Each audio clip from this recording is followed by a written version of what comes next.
games are rotting minds. Help improve cognitive abilities.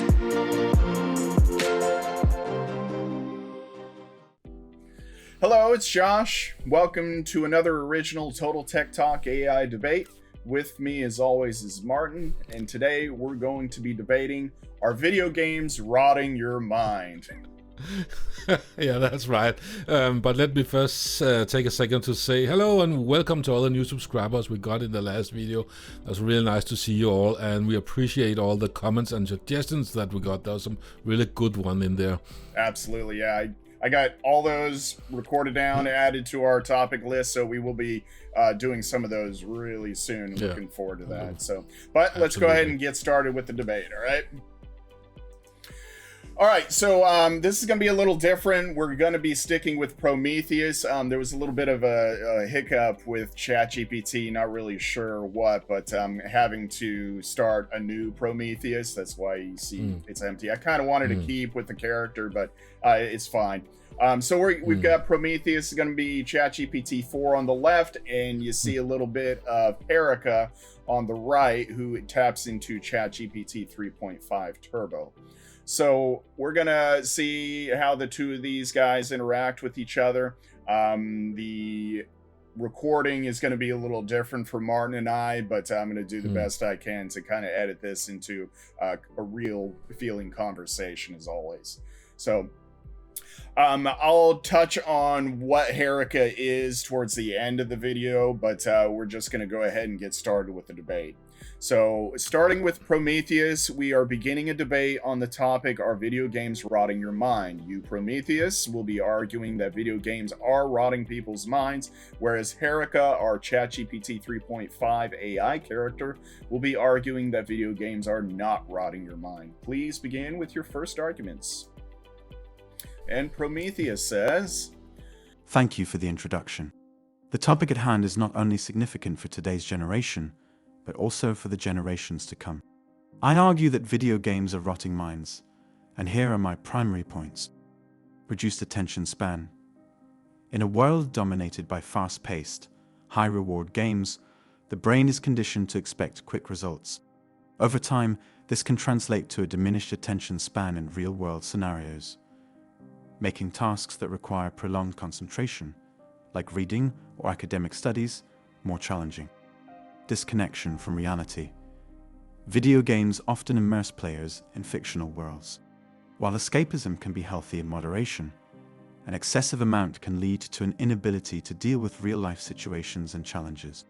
Players might begin to prioritize in-game achievements over real-world accomplishments, potentially leading to stunted personal growth. Impaired social skills. Excessive gaming, especially single-player games, can lead to isolation. Spending hours alone in front of a screen can reduce the time spent in face-to-face social interactions, which are crucial for developing and maintaining social skills. Violence and aggression. Numerous studies have shown a correlation, though not necessarily causation, between playing violent video games and increased aggressive behavior, thoughts, and feelings. While it doesn't mean every gamer becomes violent, there's evidence to suggest that exposure to virtual violence can desensitize individuals to real-world violence. Mental health concerns. Gaming addiction has become a recognized condition, with the World Health Organization listing it under its international classification of diseases. Excessive gaming can lead to sleep deprivation, depression, and anxiety, impacting overall mental well-being. Physical health deterioration. Hours spent sedentary, playing games, can contribute to a range of health issues, from obesity to repetitive strain injuries. These health issues can impact cognitive function, further supporting the argument that video games can rot the mind. Now, I'll let Herika present her counter-arguments. Thank you, Prometheus, for presenting your points. While I understand your concerns, I believe that video games are not inherently responsible for rotting minds. Allow me to present my counter-arguments. Firstly, regarding the reduced attention span, it is true that video games can be fast-paced and require quick reflexes. However, this can actually help improve cognitive abilities such as multitasking and focus. Research has shown that certain action games can enhance attention and concentration skills. Secondly, the idea of disconnection from reality. While it is true that video games are virtual experiences, they also provide opportunities for exploration, storytelling, and empathy. Many games encourage players to engage with complex narratives and characters, fostering creativity and emotional intelligence. Thirdly, impaired social skills. While excessive gaming can potentially lead to isolation, many video games today offer multiplayer features, encouraging social interaction and collaboration. Online communities centered around gaming can facilitate connections and friendships, providing a sense of belonging and social interaction. As for violence and aggression, studies have shown that the relationship between video games and real-world aggression is complex and influenced by various factors. It is important to note that the majority of gamers can distinguish between the virtual world and reality, and that parental guidance and responsible game selection play a key role in shaping the impact of video games on behavior. Lastly, mental health concerns and physical health deterioration. While it is true that excessive gaming can lead to sedentary behavior and potential negative effects, it is important to stress the importance of a balanced and healthy lifestyle. Encouraging physical activity, proper nutrition, and setting limits on screen time can help mitigate these risks. In conclusion, while it is important to be mindful of the potential risks associated with video game use, it is unfounded to claim that video games are universally rotting our minds. When played in moderation and with thoughtful engagement, video games can actually provide cognitive, emotional, and social benefits. Wow.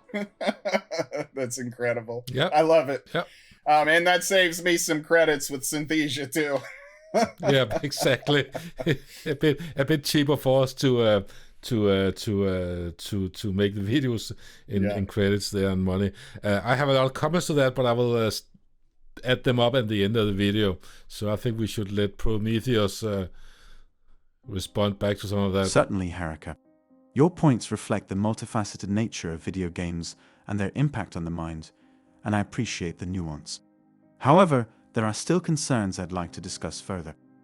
When you mention video games increasing attention span by focusing users on specific tasks, it's essential to distinguish between attention span and task-specific focus. While a gamer might develop an impressive capacity to concentrate on a game, this doesn't necessarily translate to real-world scenarios where the stimuli aren't as continuously engaging as a game.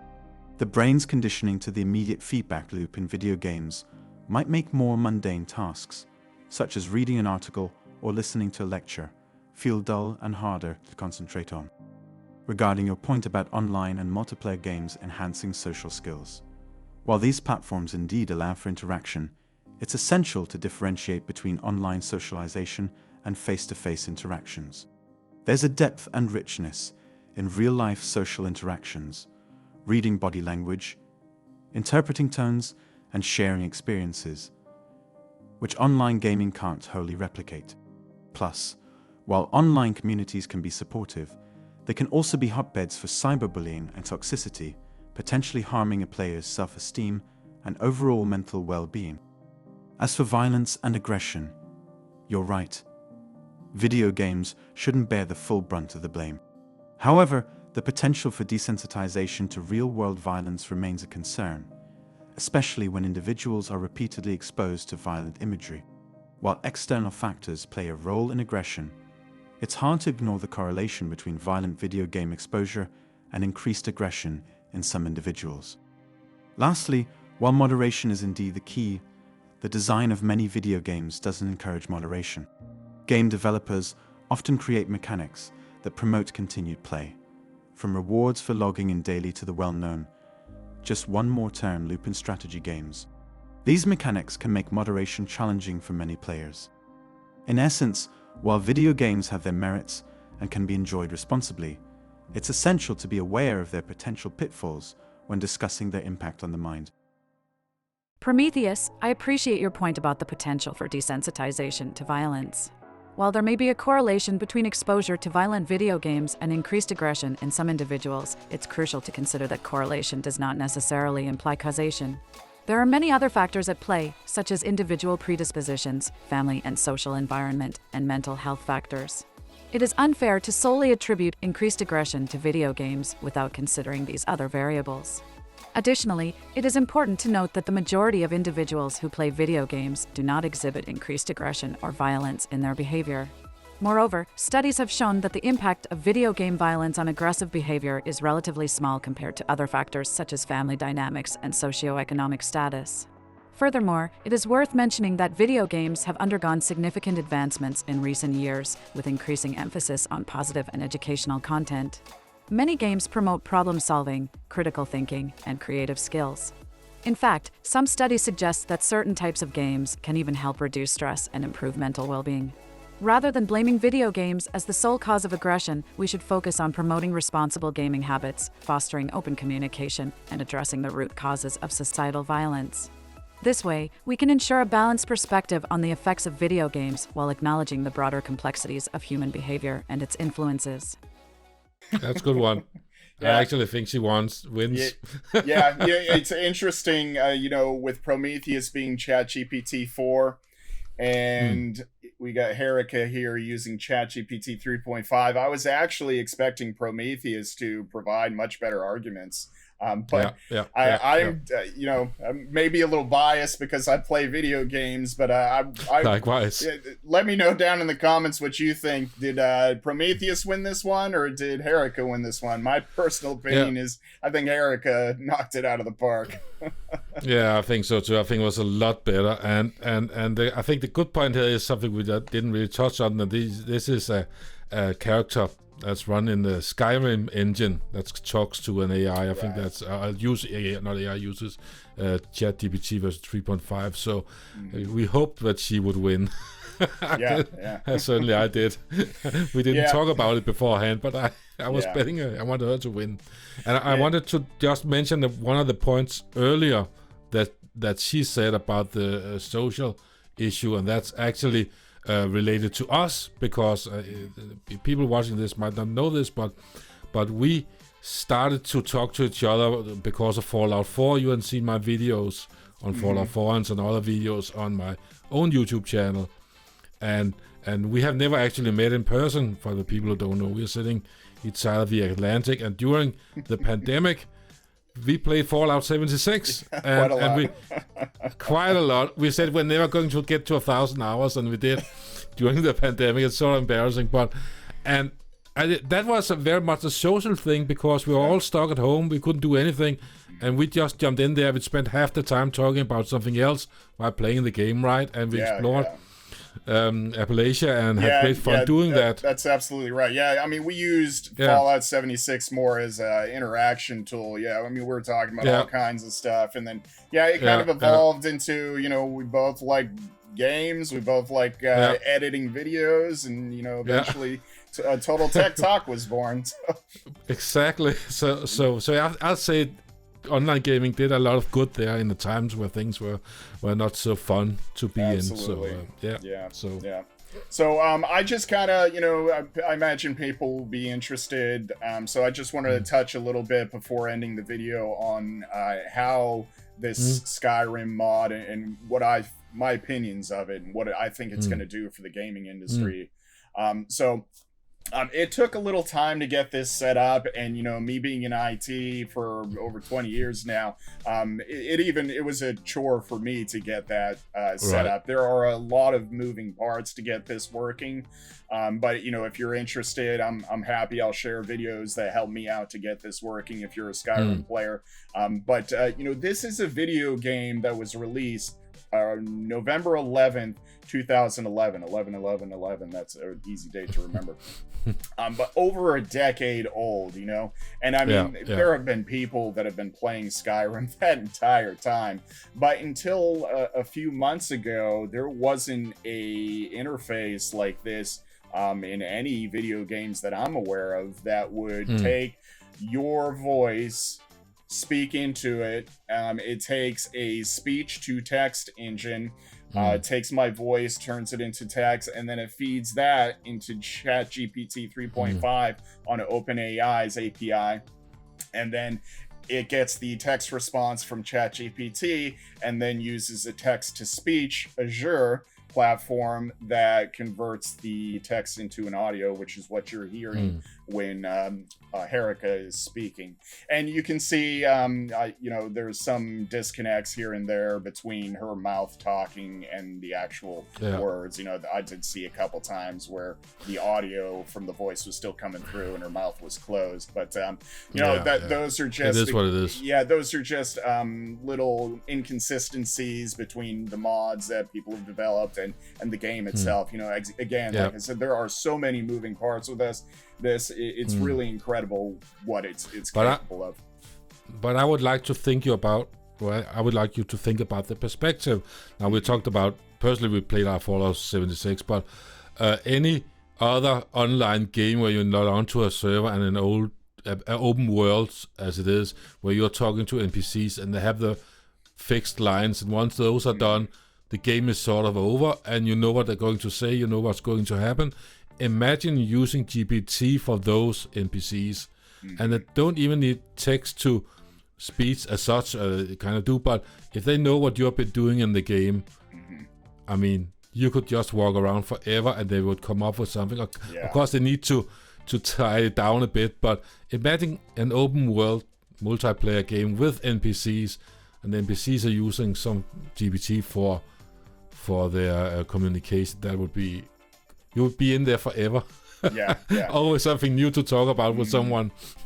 Yeah, absolutely. And based on what you just said, there is a the plugin I'm using, with the mod I'm using with Herika here, is strictly a API integration for your companion. So this mod that I installed, it is just the companion that has the AI interface.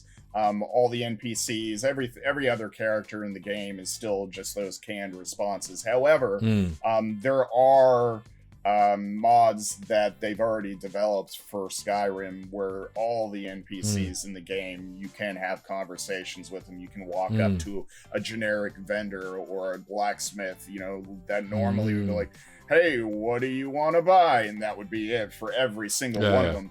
Now, with this, you can actually have conversations with those NPCs. Right. So. And you could have rumors going around where if you are a bad character and be doing something nasty in another place on the map, then the rumor spreads and they know that they should be wary of you and they're not trusting. It could. Yeah. And the mod developers that have put this stuff, this is showing video game developers what AI is, how it's going to change the landscape for video games.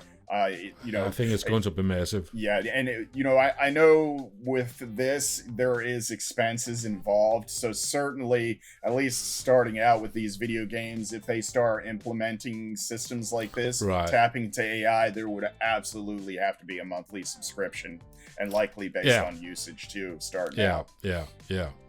But exactly, I am overwhelmed and just awestruck by what they've done with the Skyrim mods here and tapping into AI. Possibilities. Yes, I'm so excited for the future of video games and AI. It's going to be really interesting. So we're seeing the perspective. What we're thinking about is not this actual case, but what this can be, so quickly. This is just the start. Like I said, it's only been a couple months, and really. So I think that's it. I did want to go ahead and give my our first Patreon. Really appreciate it. Spaceman, whoever you are, we really do appreciate you. Thank you so much for joining. If you like what we're doing, I'm not at all opposed. Check out our Patreon page. Subscribe, like all that fun stuff. And please do comment below, like we said in the beginning of the video. Those comments from the last video, that really pumps us up. We get excited about doing these. There was a lot of good ones about the ancient aliens, and I won't give everything away. So we want to continue the alien topics, and also the capitalism versus socialism. I thought that was interesting. We'll also be doing that one. There's a few more, I can't remember right now, but we wrote them all down. So but that's it for the video. Thanks. See you next time. Cheers. See you next time. Cheers.